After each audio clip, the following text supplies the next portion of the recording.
Saudara, kalau orang Israel dia menyalibkan Yesus, saudara harus sadar, saudara sendiri sedang menyalibkan Yesus. Bahkan setiap hari saudara menyalibkan Yesus. Lihat berapa banyak orang Kristen yang mulutnya jahat, yang hatinya mungkin dengki sama orang lain, yang menindas orang lain, menghambat orang lain, yang dia sama pembantu saja mungkin sadis dan kejam. Saudara, mungkin ngelihat orang Kristen sesamanya yang lainnya sukses, dia tidak suka. Justru saat itulah kita sedang menyalibkan Yesus. Justru di saat itulah kita sedang membunuh Yesus. Ini suatu mengejutkan saudara. Mungkin saudara kaget mendengar perkataan saya ini, tapi saya harus katakan, ketika kita iri hati sama orang lain, kita sedang menyalibkan Yesus saudara. Justru sekaranglah waktunya saudara. Kita harus berubah. Jangan lagi ada hal-hal yang kecil seperti ini. Ini mungkin hal kecil. Kita sirik sama orang lain, marah sama orang lain, memfitnah orang lain, menjatuhkan orang lain. Saudara, saat itu kita lakukan, kita sedang menyalibkan Yesus.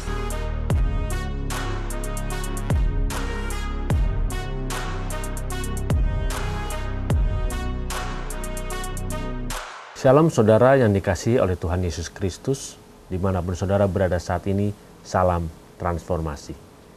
Saudara, sering dalam kehidupan kita tidak menyadari bahwa apa yang kita lakukan, apa yang kita perbuat, bagaimana perilaku kita, sebenarnya kita sedang menyalibkan Yesus dalam hidup ini. Kenapa bisa dikatakan kita menyalibkan Yesus? Kalau kita dalam kehidupan ini selalu berasa hidup bahwa kita mau seperti apa yang kita inginkan, justru pada saat itulah kita sedang menyalibkan Yesus. Mari kita baca firman Tuhan yang terambil dari Kisah Para Rasul 2 ayat 38. Firman Tuhan berkata, jawab Petrus kepada mereka, bertobatlah dan hendaklah kamu masing-masing memberi dirimu dibaptis dalam nama Yesus Kristus untuk pengampunan dosamu.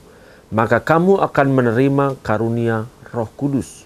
Saudara, jelas Petrus pada saat itu mengatakan kepada orang-orang, pada orang Israel, bertobatlah.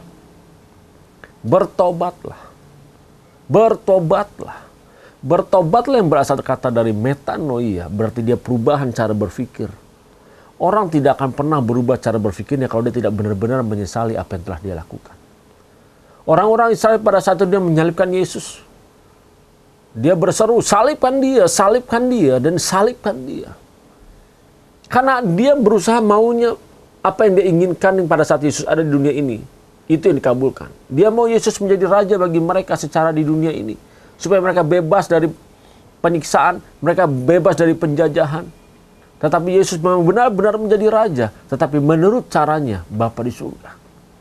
Saudara, sadar tidak dalam kehidupan kita, justru kita mau percaya kepada Yesus Kristus sebagai Tuhan dan Juru Selamat. Karena kita mau biarlah kehendak kita yang Bapa ikuti. Kita mau apa yang kita inginkan Tuhan ikuti. Makanya dikatakan dari firman Tuhan ini, bertobatlah saudara. Saudara dan saya, mari kita berubah cara berpikirnya. Kita punya konsep harus berubah.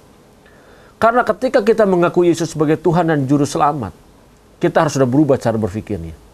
Kalau sebelumnya kita hidup semaunya sendiri, sebelumnya kita hidup hanya menuruti daging kita. Justru ketika kita mengaku Yesus sebagai Tuhan dan Juru Selamat, jangan biarkan kita hidup seperti apa yang daging kita inginkan. Tapi biarlah kita hidup seperti apa yang Bapa inginkan di dalam kehidupan ini. Saudara, kalau orang Israel dia menyalibkan Yesus, saudara harus sadar, saudara sendiri sedang menyalibkan Yesus. Bahkan setiap hari saudara menyalibkan Yesus. Lihat berapa banyak orang Kristen yang mulutnya jahat, yang hatinya mungkin dengki sama orang lain, yang menindas orang lain, menghambat orang lain, yang dia sama pembantu saja mungkin sadis dan kejam. Saudara, mungkin ngelihat orang Kristen sesamanya yang lainnya sukses, dia tidak suka. Justru saat itulah kita sedang menyalibkan Yesus. Justru di saat itulah kita sedang membunuh Yesus. Ini suatu mengejutkan saudara. Mungkin saudara kaget mendengar perkataan saya ini, tapi saya harus katakan, ketika kita iri hati sama orang lain, kita sedang menyalibkan Yesus saudara. Justru sekaranglah waktunya saudara. Kita harus berubah. Jangan lagi ada hal-hal yang kecil seperti ini. Ini mungkin hal kecil. kita sirik sama orang lain, marah sama orang lain, memfitnah orang lain, menjatuhkan orang lain, saudara, saat itu kita lakukan, kita sedang menyalibkan Yesus. Jadi mulai sekarang ini, hati-hati, apa yang mau kita perbuat, apakah itu menyalibkan Yesus atau membunuh Yesus? Justru kita harus berhati-hati setiap tindak tanduk kita. Pikirkan terlebih dahulu, apa yang kita lakukan menyenangkan daging kita atau menyenangkan hati dan perasaan Bapa di surga. Saudara, kalau firman Tuhan jelas katakan bertobatlah, berarti saudara dan saya, kita harus berubah cara berpikirnya. Dan orang-orang yang mengaku Yesus sebagai Tuhan dan Juru Selamat, idealnya, hidupnya, pola berpikirnya, paradigmanya berubah. Bagaimana berubahnya? Berubahnya dia harus menjadi sama seperti Kristus. Kalau saudara punya target dalam kehidupan kita yang singkat di dunia ini, pengen masuk surga, tidak ada caranya, saudara. Caranya untuk masuk surga adalah saudara harus menjadi serupa seperti Kristus. Transformasi cara berpikir kita.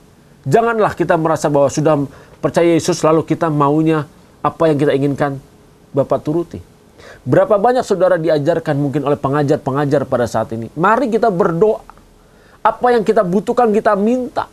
Kita bisa tumpang tangan. Saudara, berapa banyak mungkin ada orang pengen mobil, tumpang tangan mobilnya.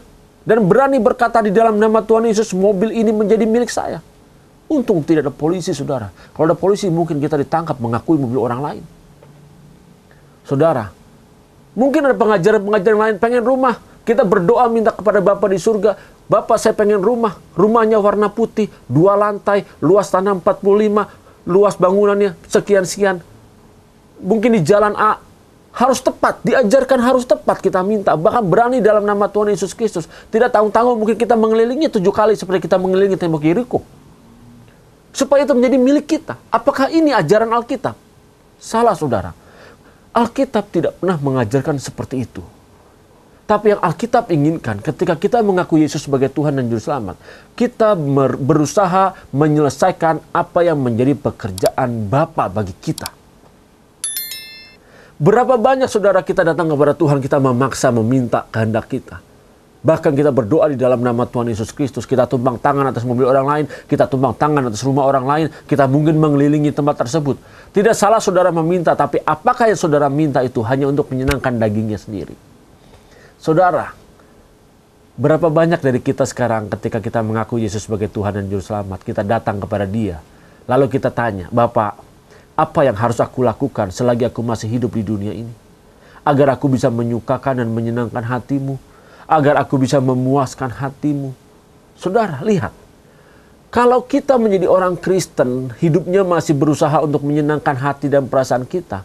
Tapi satu sisi kita melukai hati dan perasaan Tuhan. Berapa banyak kita menjadi orang Kristen, kita maunya kan masuk surga. Lalu kita di dunia ini maunya juga kaya, sukses. Saudara, berapa banyak orang mungkin dia merasa mau sukses tapi dia tidak mau bekerja keras.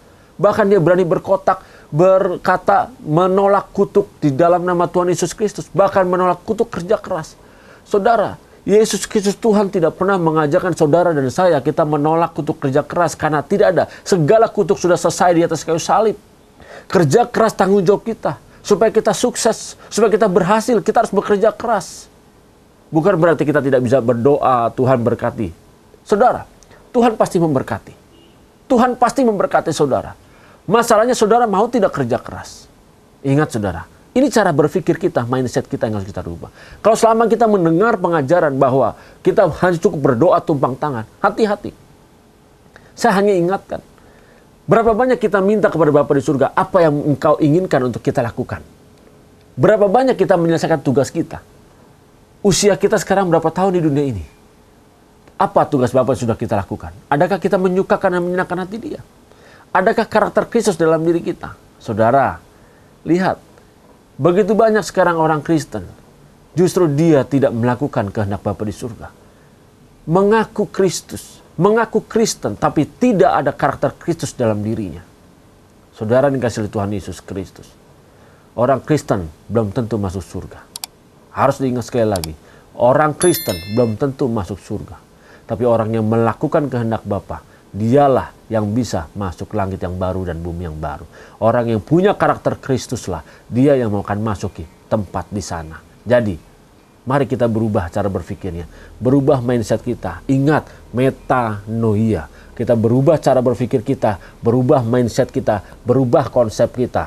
Jangan salibkan Yesus dalam hidupmu. Jangan bunuh dia lagi dalam hidupmu. Setiap detik hidup kita, ketika kita menyenangkan daging ini, ketika kita hanya menyenangkan hati dan perasaan kita sedang menyalibkan Yesus. Padahal Tuhan izinkan segala penderitaan masalah seperti yang ada, seperti yang Yesus alami ketika dia dibaptis, dibawa ke padang gurun, supaya manusia batin kita terus bertumbuh menjadi serupa seperti Kristus, seperti yang Bapa inginkan. Mari saudara, sekaranglah waktunya.